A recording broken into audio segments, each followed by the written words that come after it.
راهي تقمع والله ما ناحب فيه كنا نتنحى وقاع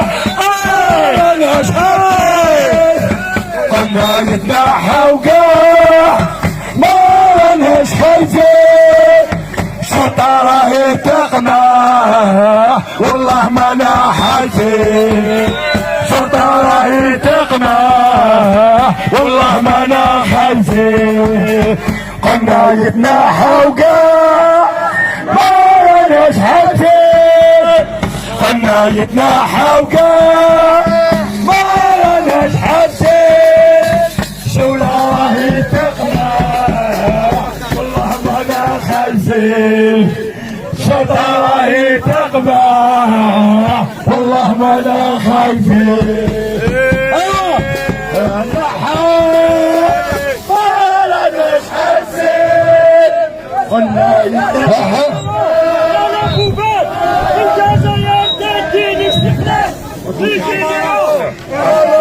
توفيق النفضة البوندية مع الفيميجان بعدو على الناس فيميجان بعدو باش ما يحرقش راهو يحرق الناس سيلفوبلي يا البوليس الصحراء باعوها يا البوليس الصحراء باعوها يا البوليس الصحراء باعوها بعد مطريق جينا نحروها يا البوليس باعوها يا البوليس الصحراء باعوها يا البوليس الصحراء باعوها بعد مطريق جينا نحروها بعد مطريق جينا نحروها يا البوليس الصحراء باعوها يا البوليس الصحراء باعوها يا البوليس الصحراء باعوها بعد مطريق جينا نحروها بعد مطريق جينا نحروها يا البوليس الصحراء باعوها يا البوليس الصحراء باعوها يا البوليس الصحراء باعوها بعد مطريق جينا نحروها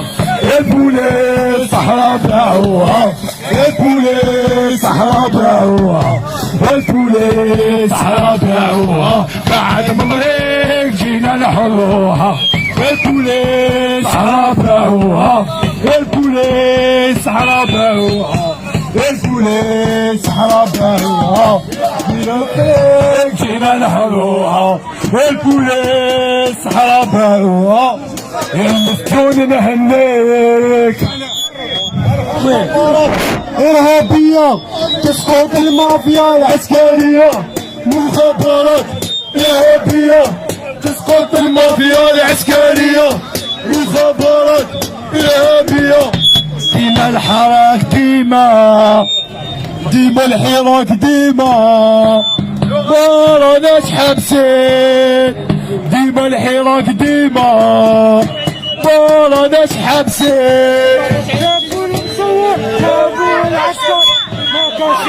misogynie, Macron, complice, pouvoir, assassin, Macron, complice, pouvoir, assassin, Macron, complice, pouvoir, assassin, Macron, complice, pouvoir, complice, pouvoir, assassin, Macron, complice, pouvoir, assassin, Macron, misogynie, خوا والشعب توحد يا الخونة misogynie, خوا On va commencer les prises de parole خاوتنا misogynie, خوا والشعب توحد يا الخونة misogynie, خوا والشعب توحد يا الخونة tous ensemble misogynie, خوا والشعب توحد يا الخونة rien entendu misogynie, خوا والشعب توحد يا الخونة misogynie,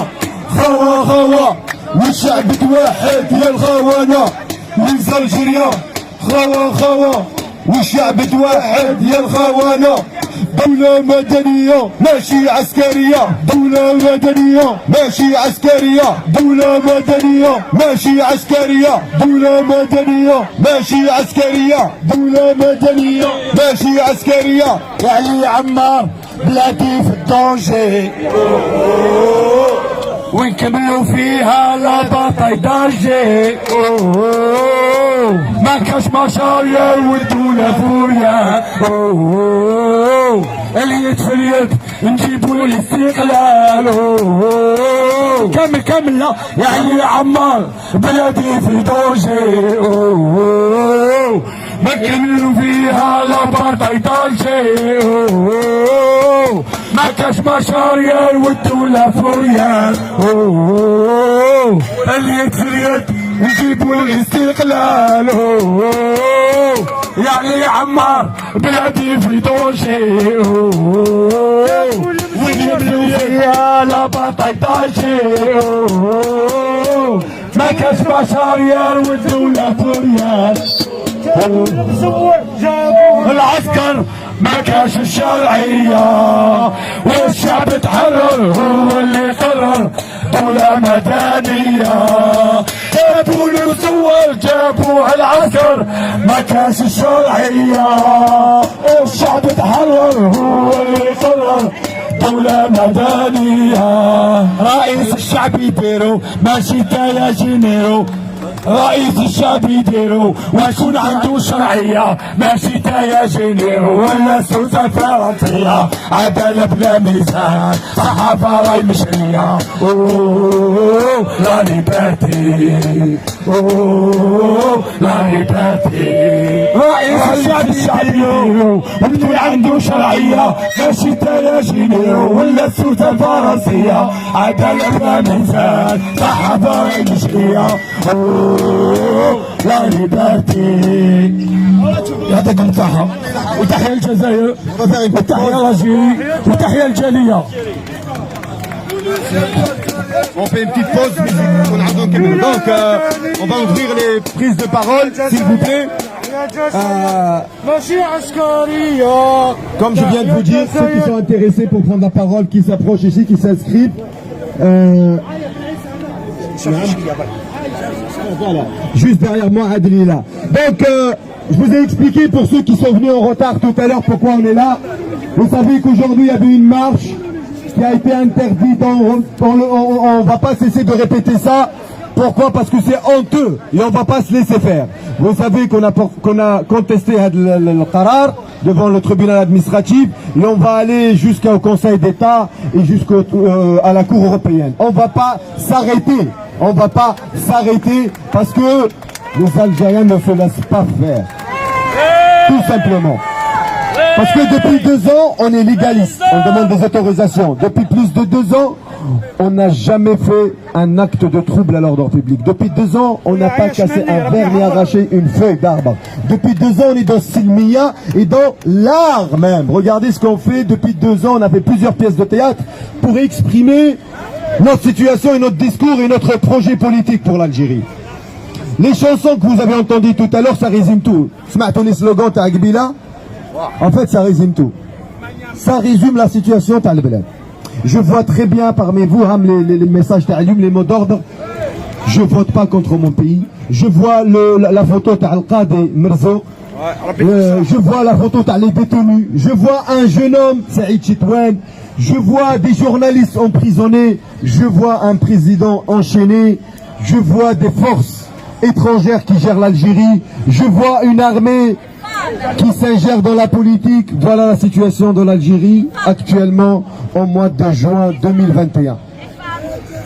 Bien sûr les femmes, bien sûr, عيب وعار في الجزائر.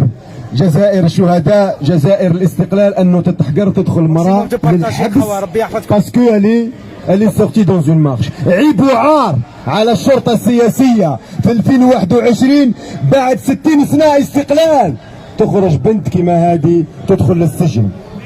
عجل الحراك اللي سماوها هما حراك مبارك. لا يقول لك الحراك المبارك. وقال لهم vous avez tous lu l'intervention تاع تبون في لو بوان ولا ما قريتوهاش؟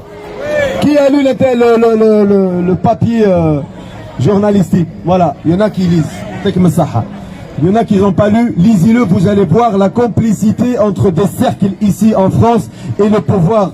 تاعنا وخاصة العسكر وعلى رأسهم تبون رئيس الفنطوش. Vous savez que maintenant, les dernières actualités, il y a deux tendances qui ont été qualifiées comme terroristes, deux organisations. Vous le savez ça? On vous apprend rien du tout. Rachad et le MAD. Vous savez que vous aussi, bientôt, vous allez être terroriste. Vous le savez ou non? Bah, préparez-vous. Pourquoi? Parce qu'ils ont fait... Pourquoi? Parce que juste parce qu'ils ont fait une liste de personnalités, des personnes et des institutions terroristes. Est-ce que vous êtes au courant? Le dernier Conseil des ministres, au lieu qu'il parle des vaccins, au lieu qu'il parle des Algériens, 10 millions d'Algériens jetés à l'extérieur, qui maranakoul. Au lieu qu'il parle de l'Algérie qui est au bord de la faillite, le FMI, il a fait ses sonnettes d'alarme depuis plusieurs mois et plusieurs années. Bientôt, on est en cessation de paiement. Et on lui parle de la santé, il lui parle de beaucoup de choses, de l'éducation. On ne va pas parler de l'innovation, la technologie. Non, de base. L'agriculture. Au lieu qu'il parle de tout ça, on va dire une liste par les Algériens qui vont être mis dans une liste des terroristes. Et vous faites la honte de l'Algérie. Donc, vous savez que dans quelques jours, il y aura quoi? Il y aura les élections. Des élections مزعومة qui ont été toujours choisies par et organisées par qui? Par l'Isaba. Depuis le mois de février 2019, واش قال؟ ما كانش. On n'a pas entendu. ما كانش. Il n'a pas dit juste مع العصابة تاع بوتفليقة. الشعب il était bien précis. Il a dit العصابات. En arabe ça veut dire quoi? Les mafias avec S. Il n'y a pas une seule mafia en Algérie. Et il ne faut pas résumer la mafia de la personne تاع بوتفليقة, ni la personne القايد صالح, ni la personne تاع التوفيق, ni la personne تاع شنقريحة. Tout ça, c'est des mafias avec des tentacules partout en Algérie. Et nous, on veut dégager toute cette mafia. Toute cette mafia. C'est pour ça que Chab, depuis 2 ans, il ne s'est pas arrêté. Et vous avez lu le slogan là-haut. قراو في العلم من الفوق. والله ما رانا حابسين. ما سمعتش والله؟ ما رانا حابسين. صحيح. Ils sont en train de nous punir. Vous savez, احنا الجالية كيفاش يعاقبوا فينا؟ بالحكاية تاع les billets. Vous avez vu ce qu'ils ont fait pour les billets? Une honte encore une fois. Je m'en fous des billets. Les billets, les premiers vols, les rahou le bled hadoum, aucun des billets ne s'est mis sur internet, sur le site. Aucun, جماعة. من les billets راحوا 1000 personnes درك الجزائر, من les 1000 ولا مانيش عارف شوا, شراو les billets تاعهم باش بالبيستون. شراو les billets تاعهم تحت الطاولة. حنا بيناتنا نقولوا لهم راهم جزائريين. مي تستاهلوا يدلوا فيكم هكذا. باسكو علاش؟ باسكو ماكمش غير نتوما. الكرامة c'est un tout. La liberté c'est un tout. C'est pas une partie. On peut pas diviser la liberté et la dignité. La liberté et la dignité est un tout. On peut pas le diviser. تدخل للبلاد ينحوا لك الباسبور. Vous avez vu le témoignage تاع المرأة هذيك قالت لك نحاو لنا الباسبور ونديري رانا في فرنسا الاستعمارية ورماونا ما on sait même pas. On sait même pas شكون دار الباسبور. Oui, هذاك c'est un autre problème. Donc voilà la situation et on la connaît. احنا قلناها depuis longtemps. Vous avez lu aussi ce qu'il dit un grand théoricien, il s'appelle Noam Chomsky, vous le connaissez Balak. Monsieur Chomsky هذا قال في la fabrication du consentement, un livre يهضر على la manipulation des peuples. قال باللي un des principes de la manipulation, il a été appliqué en Égypte, un petit peu partout en Tunisie. قال لك faites regretter la révolution. Remplacer le sentiment de la révolution par un sentiment de regret. تندم يحب الشعب الجزائري الآن يندم باللي خرج في الحراك le 22 février. C'est ce qu'ils font actuellement, c'est ce qu'ils ont commencé avec الزيت, الماء, l'internet, الحليب, البطاطا, tout. Jusqu'à maintenant, الزيت, je ne sais même pas, بعثوا un message qu'il est vers les 1000 dinars ou la 87 dinars en Algérie. Donc la tendance معروفة. À côté de ça, vous le savez très bien, يحبوا يخلقوا منا أعداء. Attention, هذيك راهي إسلامية. Attention, هذاك راهو علماني. و attention, هذاك راهو راح يدير الانفصال. Pourquoi? Pour qu'on fasse, qu'on s'intéresse à la mafia, on va commencer à se surveiller mutuellement. واش نقولوا لهم احنا؟ فاقوا. ما سمعتش شو نقولوا لهم؟ فاقوا. الشعب توحد. والشعب il est tolérant قابل بعضها avec sa diversité. مستحيل يدخلوا بيناتنا. Et la preuve, s'ils n'avaient pas peur de l'Irak, ils ne sortiraient pas des milliers de policiers. Donc الحراك, attention que vous ne voyez pas les marches, تقولوا بلي الحراك انتهى. الحراك لم ينتهي. الحراك مازال قوة، والقوة الوحيدة في الجزائر الآن هي الحراك. ما كاينش حاجة أخرى أقوى من الحراك. لا بروف وين الحملات الانتخابية؟ حملات انتخابية organisées par les gendarmeries et les CRS. Donc ils sont devenus une minorité en Algérie, ces pro-systèmes. Donc on est bien. Par contre on a des défauts, certainement. On a des manquements. عندنا نقائص راح نطوروها مع الوقت. On n'est pas parfait. On peut pas être parfait. Donc je vais pas tout dire. Je vais ouvrir la prise de parole à tout le monde. Inscrivez-vous. La dernière fois, on a essayé de pousser un petit peu le barrage pour leur dire qu'on n'est pas content. Aujourd'hui, vous inquiétez pas, on ne bougera pas d'ici. On restera ici jusqu'à la fin, jusqu'à 17h. Mais on ne se laissera pas faire. On va vous informer bientôt sur les démarches.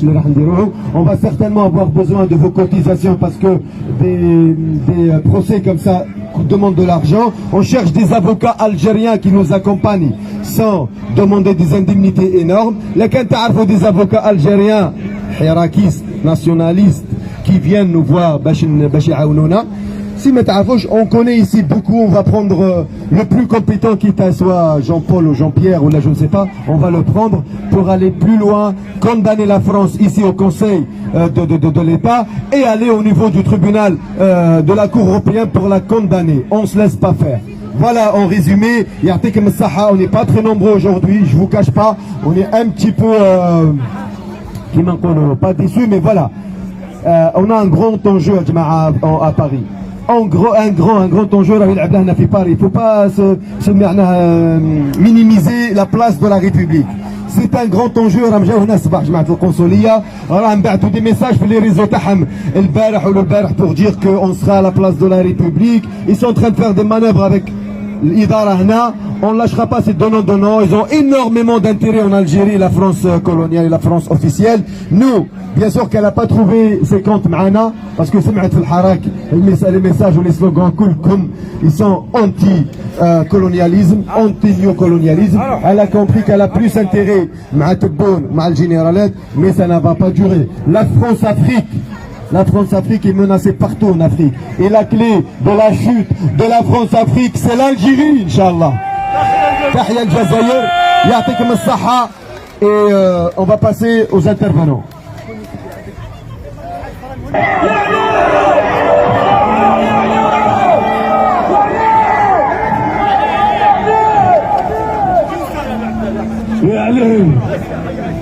بعد ما حررناها تحلبت الكافيه حبت تولي ديكتاتوريه ما تلوموهاش مسكينه ماشي قاريه يا علي الخضره فوق الطعام في الروس طيحت بالشعب الجزائر بصح ما تخافش راهم يسلموا عليها الملايين من بعض العناصر يا علي كرنفال في الشراشات يحب يولي رئيس الجمهوريه وين يروح يشبع رخص في الحمله الانتخابيه كاع حاكمهم الفارس مال الجاهليه يقنع شعب يفوطيو عليه بالعسه تاع البوليسيه يا علي شوف الوجه الصحيح تاع المنافقين سكاك زعما يصلوا في الطريق وكامل المؤمنين والله ما انا منكم ما نزوروا كاع الاولياء الصالحين ما تبكي حتى دموع من العين يا علي داروا لنا قانون ممنوع تكون كونتر الانتخابات بلا نعمل الفوت صح بلا ما سينيو في بلاصتي الاستمارات نعمل الفوت بلا تزوير وجوه جديده يحكوا نعمل الفوت ندير فيه كونفيرنس ديمقراطي وشفاف كيما تونس يا علي في حق صوتنا وفي الاعلام ما خلاوناش ما با دقيقه. السلام عليكم. الزلف حميان. Bonjour Parisiens. Vous êtes là les hirakistes? Vous êtes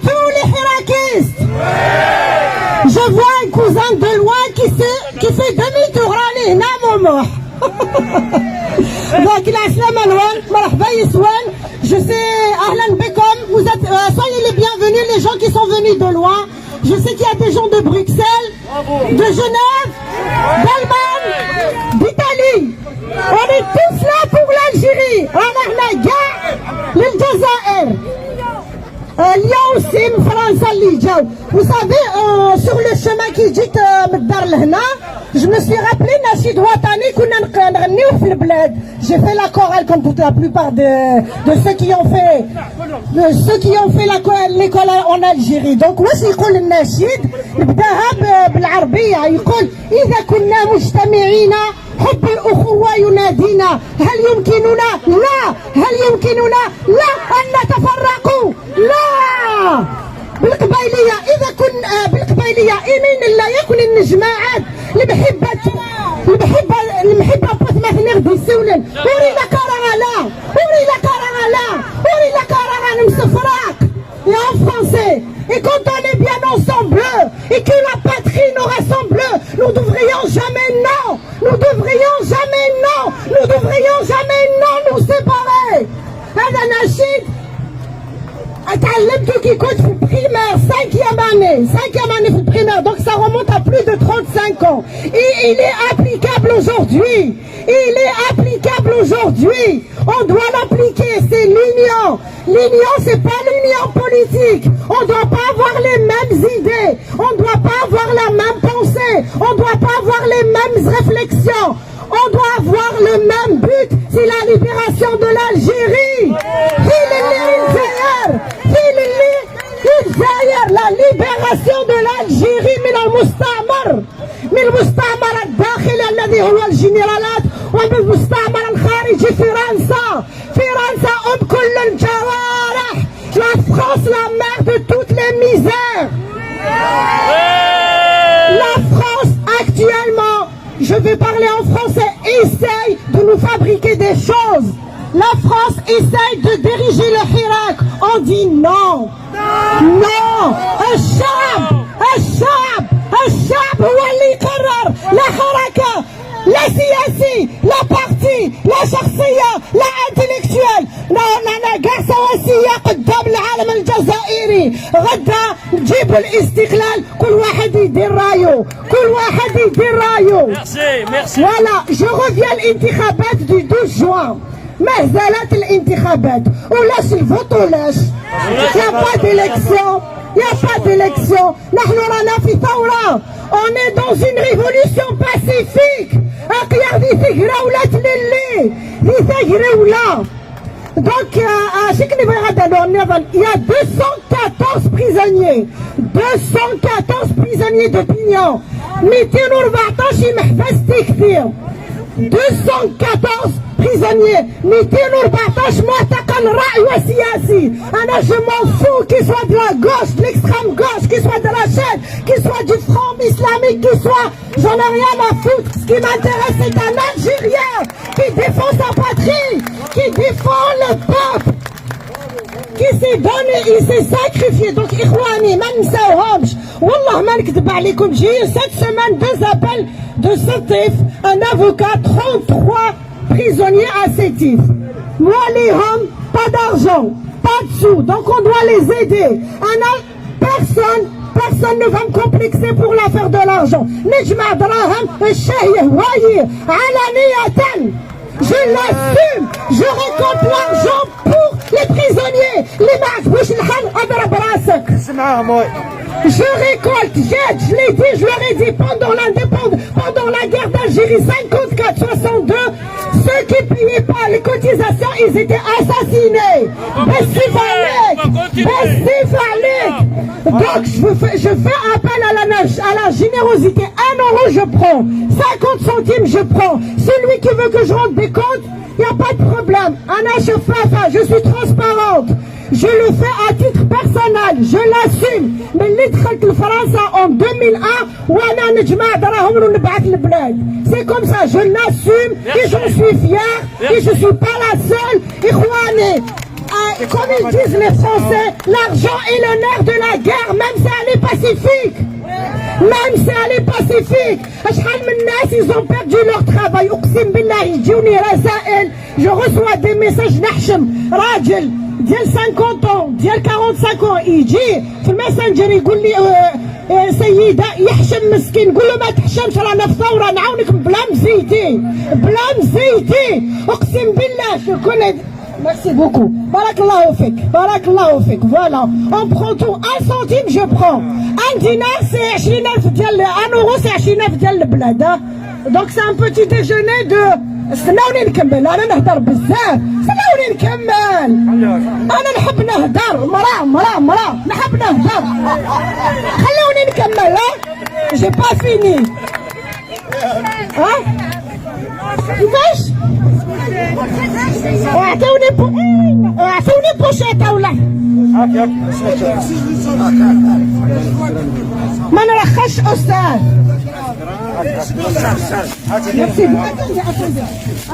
واحد يعاوني يعطيني ساشي ولا انا نورو ما يسوى والو في ساك بوبال. نكون هنا ميرسي بوكو. جعل الله اوني بارك ربي. شوفوا صافي بالقبايليه واش يقولوا يعمر يربح ونوار نقبح. لا وانا نقبح ثوره عمره ما يربح اللي ما كانش قبيح. احنا لي زالجيريان قبح دو نيسونس. دونك انا جو لاسيم جو لو في اوت فوا. ان عيوان اون اد اون دون دو نوتر ارجون. ميرسي بوكو. بارك الله فيكم. صافي لو كان ما حشمش وجهي واش يجيني. انتو ما كملتش يحيى ما كملتش محمد والله غير نهدر. خويا ديكتاتورية مازال. خليوني نهدر. يا با بوكو دو فان كي بقى لا باغول. نو خليت نهدر. نو انا اليوم فوالا نكون شوية ديكتاتورية برك Parce qu'en nous, ils sont tout être humain, ils sont un petit dictateur et un petit démocrate. Ça dépend que je n'ai pas. Donc, mon message, l'ouihda, c'est pas politique. L'ouihda, c'est dans la bataille, c'est dans le chemin. On va se battre sur tous les fronts, les fronts politiques, économiques. Même les tracements بيناتنا نعودوا هذه الكيستيون ديال الخصام بيناتنا. C'est pas grave.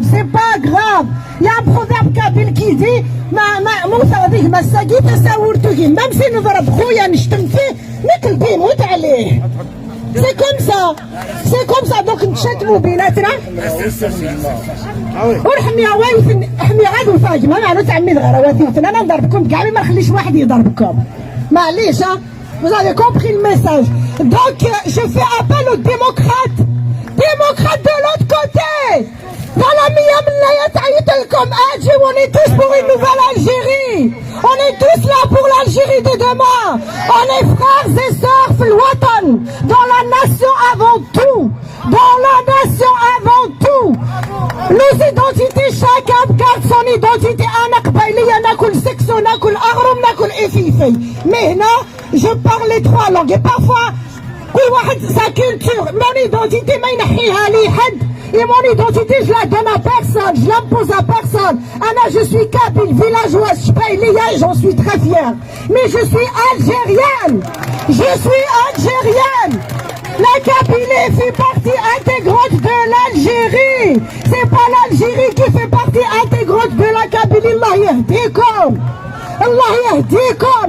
La Kabylie n'est rien sans l'Algérie. Vous avez vu ce vendredi dernier? جاو كاع بالولايات ils ont fait